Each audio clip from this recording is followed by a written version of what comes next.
혹시 지금 이 순간에도 나는 너무 늦었다고 생각하시나요? 남들은 벌써 저만큼 앞서가는데 나만 아직도 뭘 해야 할지 몰라 방황하고 있다는 생각에 잠 못 이루신 적 없으신가요? 우리는 늘 들어왔습니다. 성공하려면 한 우물을 팔아 전문가가 되어라. 그런데 말입니다. 만약 그 믿음이 당신을 가난하게 만들고 있다면 어떨까요? 우리는 1만 시간의 법칙을 신봉합니다. 어릴 때부터 영재 교육을 받고 의대에 가고 고시를 패스해서 한 분야에 정점을 찍어야만 부자가 된다고 믿죠. 하지만 세상이 바뀌었습니다. 한 우물만 깊게 파던 사람들이 그 우물이 마르자 밖으로 나오지 못해 무너지고 있습니다. 여기 우리의 상식을 완전히 뒤집어 엎는 책이 있습니다. 데이비드 앱스타인의 레인지입니다. 이 책은 빌 게이츠가 극찬하고 전 세계 지식인들에게 충격을 주었죠. 핵심은 간단합니다.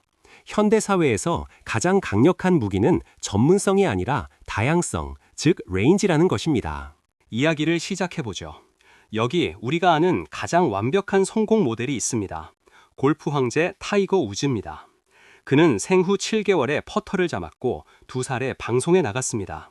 오로지 골프만을 위해 설계된 인생이었죠. 우리는 이것을 조기 교육의 승리라고 부릅니다. 반면 여기 정반대의 인물이 있습니다. 테니스 황제 로저 페더러입니다. 그는 어릴 때 테니스만 하지 않았습니다. 스키, 레슬링, 수영, 농구, 배드민턴까지 온갖 운동을 다 했죠. 심지어 부모님은 그가 테니스에만 집중하는 것을 말렸습니다. 남들보다 한참 늦게 테니스에 정착했습니다. 결과는 어땠을까요? 둘 다 전설이 되었지만 앱스타인은 말합니다. 현대 사회의 성공 방식은 타이거 우즈보다 로저 페더러에 훨씬 가깝다고요. 왜 그럴까요? 바로 세상이 골프장이 아니기 때문입니다. 이 개념이 정말 중요합니다. 골프나 체스 같은 게임은 규칙이 명확합니다. 연습하면 한 만큼 결과가 나옵니다. 이것을 친절한 학습 환경이라고 합니다. 여기서는 조기 교육과 반복 훈련이 통합니다. 1만 시간의 법칙이 지배하는 세상이죠. 하지만 비즈니스, 투자, 그리고 우리네 인생은 어떤가요? 규칙은 매일 바뀌고 정답은 없으며 어제 통했던 방법이 오늘은 독이 됩니다. 이것을 사악한 학습 환경이라고 부릅니다. 이런 곳에서 한 가지 기술만 반복 훈련한 사람은 상황이 조금만 변해도 속수무책으로 당하게 됩니다. 생각해보세요. 좁은 분야의 전문적인 지식? 그건 이제 AI가 가장 잘하는 영역입니다.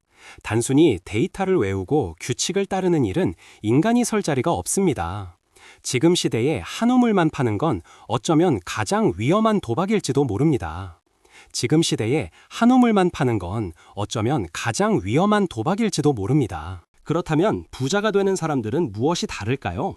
그들은 샘플링 기간을 갖습니다.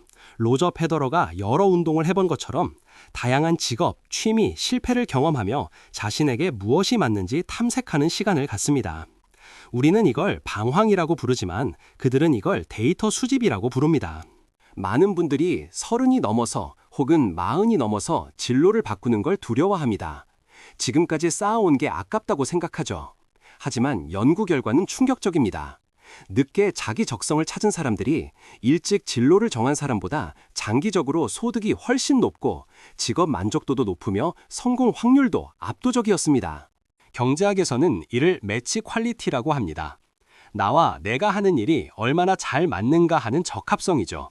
이 적합성을 찾으려면 필연적으로 이것저것 찔러보는 시간이 필요합니다. 남들보다 늦게 출발하는 게 아니라 더 높이 날기 위해 활주로를 길게 달리는 중입니다. 천재화가 반고흐도 사실 엄청난 실패자였습니다. 화상, 보조교사, 서점 직원, 목사 지망생, 전도사, 하는 일마다 족족 실패했습니다. 그림을 본격적으로 시작한 건 늦은 나이였죠. 하지만 그 모든 다양한 경험이 그의 붓터치에 녹아들어 누구도 흉내낼 수 없는 예술이 탄생했습니다. 과학계도 마찬가지입니다. 노벨상 수상자들은 일반 과학자들에 비해 연극, 무용, 마술, 문학 같은 예술 취미를 가질 확률이 22배나 높았습니다. 한 분야에만 매몰되지 않고 전혀 다른 세상의 영감을 가져와 연결했기 때문입니다. 이것이 바로 부의 핵심 원리, 연결입니다. 스티브 잡스는 캘리그래피 수업을 도강한 덕분에 아름다운 폰트를 가진 매킨토시를 만들었습니다. 닌텐도의 요코이 군페이는 첨단 기술 경쟁에서 밀려나자 오히려 오래된 기술인 계산기 액정을 이용해 게임보이를 만들어 대박을 쳤습니다. 전문가들은 자기 분야의 망치만 들고 있어서 모든 문제를 못으로 봅니다. 하지만 다양한 경험을 가진 제너럴리스트는 수평적 사고를 합니다. A 분야의 해결책을 가져와 B 분야의 난제를 해결해버리죠. 여기서 혁신이 일어나고 여기서 막대한 부가 창출됩니다. 그런데 한국 사회는 어떤가요? 문과라서 죄송하다는 문송합니다. 이공계 쏠림 현상. 우리는 자꾸 칸막이를 치고 스스로를 가둡니다. 나는 이 전공이니까 이것만 해야 해. 나는 이 나이니까 새로운 건 못해. 스스로의 가능성을 난도질하고 있는 건 아닐까요? 평생 직장이라는 말은 이제 박물관에나 가야 할 단어입니다. 지금 존재하는 직업의 상당수가 10년 뒤 사라집니다. 이런 세상에서 한 가지 기술만 붙들고 있는 건 가라앉는 타이타닉호에서 가장 좋은 객실을 예약하는 것과 같습니다. 지금까지 이 일 저 일 전전하며 시간 낭비했다고 자책하시나요? 전공과 무관한 일을 하고 있다고 불안해하시나요? 절대 그러지 마세요. 당신이 편의점 알바에서 배운 진상 손님 대처법, 게임 길드장을 하며 배운 리더십, 여행 다니며 얻은 견문, 이 모든 잡다한 경험이 당신만의 유니크한 무기입니다. 요즘 유튜브나 사업으로 자수성가한 젊은 부자들을 보세요. 그들의 이력을 보면 일관성이 없습니다. 쇼핑몰 하다 망하고, 블로그 글 쓰다가 영상 편집 배우고, 주식 투자도 해보고, 그 짬뽕된 경험들이 합쳐져서 누구도 대체할 수 없는 컨텐츠와 사업 모델이 된 겁니다. 끈기, 즉 그릿이 중요하다고들 합니다. 하지만 앱스타인은 경고합니다. 맞지 않는 일을 무작정 버티는 건 끈기가 아니라 미련입니다. 포기할 줄 아는 용기, 아니다 싶으면 빠르게 방향을 트는 유연함이 사악한 환경에서 살아남는 진짜 생존 기술입니다. 제발 옆자리 김대리와 엄친아와 비교하지 마세요. 그들이 빨리 승진하고 자리를 잡는 것처럼 보여도 그건 직선 코스에서의 속도일 뿐입니다. 인생은 마라톤도 아니고 정글 탐험에 가깝습니다. 지도를 가진 사람은 없습니다. 나만의 길을 만드는 사람이 결국 보물을 찾습니다. 그럼 당장 무엇을 해야 할까요? 첫째, 뇌에 다양한 재료를 넣어주세요. 경제 공부를 한다고 경제 서적만 읽지 마세요. 심리학, 역사, 과학, 소설을 읽으세요. 전혀 다른 분야의 지식이 충돌할 때 부의 아이디어가 스파크처럼 튑니다. 둘째, 생산적인 딴짓을 허용하세요. 본업 외에 사이드 프로젝트, 취미, 모임을 가지세요. 지금 당장 돈이 안 돼도 좋습니다. 그 딴짓이 나중에 당신을 먹여 살릴 동아줄이 될 수 있습니다. 르네상스 시대의 다빈치처럼 사세요. 셋째, 내 경험을 연결해 보세요. 내가 가진 A 기술과 B 경험을 합치면 세상에 없던 C가 나옵니다. 간호사인데 그림을 잘 그린다? 의학 웹툰 작가가 될 수 있습니다. 개발자인데 요리를 좋아한다? 푸드테크 창업을 할 수 있습니다. 섞으세요. 비빔밥처럼 맛깔나게. 나이 50에 햄버거 제국을 세운 레이 크록, 40대에 웨딩드레스를 디자인한 베라 왕. 세상의 위대한 성공들은 대부분 늦깎이들이 만들었습니다. 그들은 늦은 게 아닙니다.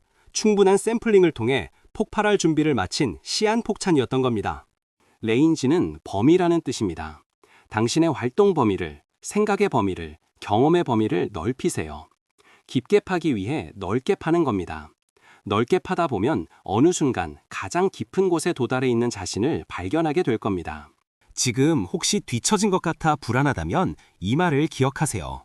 당신은 뒤처진 게 아니라 당신만의 고유한 데이터를 쌓고 있는 중입니다. 누구도 흉내낼 수 없는 당신만의 스토리가 곧 가장 비싼 상품이 됩니다. 이제 좁은 우물에서 나와 넓은 세상으로 눈을 돌리세요. 낯선 것을 배우고 해보지 않은 일을 시도하세요. 그 모든 점들이 연결되어 선이 되고 그 선이 당신을 부의 추월 차선으로 이끌 것입니다. 오늘 영상이 여러분의 불안을 확신으로 바꾸는 계기가 되었기를 바랍니다. 늦었다고 생각하지 말고 지금 당장 새로운 경험 하나를 시작해보세요. 그 작은 시작이 부의 씨앗입니다. 내용이 좋았다면 구독과 좋아요 부탁드립니다. 감사합니다. 장면 30에서 마무리되었으나 내용 보강을 위해 추가 장면 구성. 잠깐, 아직 영상을 끄지 마세요. 한 가지 팁을 더 드립니다. 제너럴리스트가 되라는 게 얕은 지식만 가지라는 뜻은 아닙니다. T자형 인재를 기억하세요.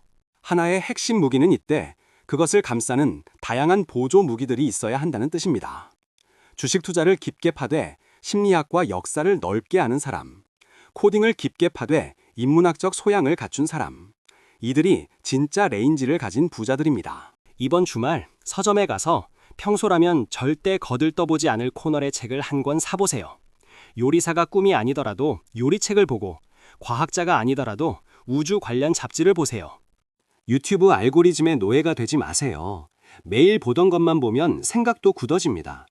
일부러 나와 반대되는 의견을 가진 채널, 낯선 주제의 영상을 시청해 보세요.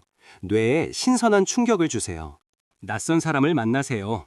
맨날 만나는 직장 동료, 동창 말고 독서 모임이나 취미 동호회에 나가 전혀 다른 직업군의 사람들과 대화하세요. 그들의 세상 이야기를 듣는 것만으로도 당신의 레인지는 확장됩니다. 앞서 말한 닌텐도의 사례를 좀 더 자세히 볼까요? 닌텐도는 원래 화투를 만들던 회사였습니다. 장난감, 택시회사, 러브호텔까지 온갖 사업을 다 찔러봤죠. 그 처절한 샘플링 기간이 없었다면 지금의 포켓몬스터와 마리오도 없었습니다. 제프 베조스도 처음엔 금융권에 있었습니다. 하지만 그는 인터넷의 가능성을 보고 과감히 퇴사해 온라인 서점을 차렸죠. 책만 팔았나요? 아니요. 지금은 클라우드, 우주 사업까지 합니다. 아마존이야말로 레인지 그 자체인 기업입니다. 실패는 부끄러운 게 아닙니다. 실패는 이 길은 아니구나 라는 정보를 얻은 성공적인 실험입니다. 에디슨이 전구를 만들 때 수천 번 실패한 게 아니라 전구가 안 되는 수천 가지 방법을 알아낸 것이라고 했던 것처럼요. 100세 시대입니다. 40세에 새로운 걸 시작해도 60년을 더 써먹습니다. 50세도 청춘입니다. 지금 늦었다고 포기하면 10년 뒤에 그때 시작할 걸 하고 똑같은 후회를 하게 됩니다. 공무원, 대기업이 안정이 아닙니다. 진짜 안정은 어디에 던져놔도 살아남을 수 있는 나 자신의 능력, 즉 적응력입니다. 다양한 무기를 가진 사람은 어떤 경제 위기가 와도 살아남습니다. 혹시 자녀가 있으신가요? 아이를 타이거 우즈로 키우려 하지 마세요. 아이가 이것저것 하다가 금방 그만둔다고 혼내지 마세요. 아이는 지금 자신의 세상을 넓히는 중입니다. 로저 페더러로 키우세요. 다양한 경험은 당신의 부의 그릇을 키웁니다. 작은 그릇에는 아무리 비를 퍼부어도 금방 넘쳐 흐릅니다. 넓은 그릇이 되어야 쏟아지는 기회와 돈을 온전히 담을 수 있습니다. 마케팅에서도 레인지는 힘을 발휘합니다. 물건만 파는 사람은 많습니다. 하지만 인문학적 스토리와 감성을 입혀서 파는 사람은 드뭅니다. 당신의 잡학 지식이 마케팅의 킬러 컨텐츠가 됩니다. 투자의 대가 찰리 멍거는 말했습니다. 세상 돌아가는 이치를 여러 학문의 관점에서 통섭하라. 주식 차트만 보는 사람보다 심리학, 역사, 철학을 아는 사람이 시장의 광기를 더 잘 읽어냅니다. 창의성은 무에서 유를 만드는 게 아닙니다. 다들 아는 A와 B를 낯설게 연결하는 것이 창의성입니다. 경험의 재료가 많을수록 연결할 수 있는 경우의 수가 기하급수적으로 늘어납니다. 오늘 퇴근길 늘 가던 길이 아니라 다른 길로 가보세요. 늘 먹던 메뉴 말고 새로운 음식을 드세요. 사소한 변화가 뇌를 깨우고 그 깨어난 뇌가 부의 기회를 포착합니다. 인생은 독주가 아니라 오케스트라입니다. 바이올린 하나만 켜는 게 아니라 때로는 북도 치고 피리도 불어야 웅장한 교향곡이 됩니다. 당신 안에 다양한 악기들을 연주하세요. 정리합니다. 1. 사악한 세상에선 전문가보다 제너럴리스트가 강하다. 2.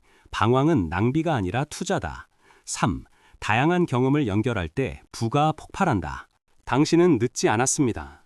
당신의 시간은 낭비되지 않았습니다. 이제 그 흩어진 구슬들을 꿰어 보배로 만들 시간입니다. 당신의 레인지를 믿으세요. 여러분의 성공적인 방황을 응원합니다. 이 영상이 도움이 되셨다면 구독과 좋아요 버튼을 꾹 눌러주세요. 여러분의 작은 실천이 큰 부로 돌아오길 기원합니다. 감사합니다.